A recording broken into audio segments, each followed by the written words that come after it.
এই সংসারে এমন কোনো বস্তু নেই যে অনন্তকালের জন্য চিরস্থায়ী হয়ে থাকবে। যা নির্মাণ হয় তা কখনো না কখনো ভাঙবে। ভাঙার প্রয়োগ তুমি কীভাবে করবে সেটা তোমার উপর নির্ভর করবে।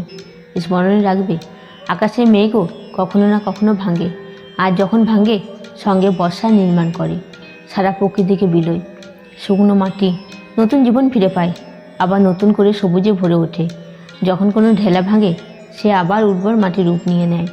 যখন কোনো ফল ভেঙে তার বীজ মাটিতে পড়ে সেও এক বিশাল বৃক্ষে পরিণত হয়ে ছায়া ও ফল বিলায়।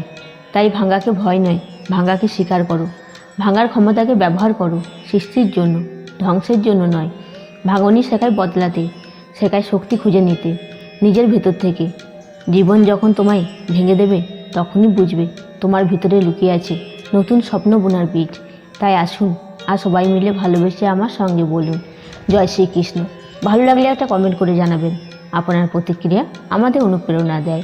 আর এমন হৃদয় ছুঁয়ে যা কন্টেন্ট পেতে ফেসবুক থেকে দেখলে শেয়ার ও ফলো করে পাশে থাকবেন, আর ইউটিউব থেকে দেখলে সাবস্ক্রাইব করতে ভুলবেন না।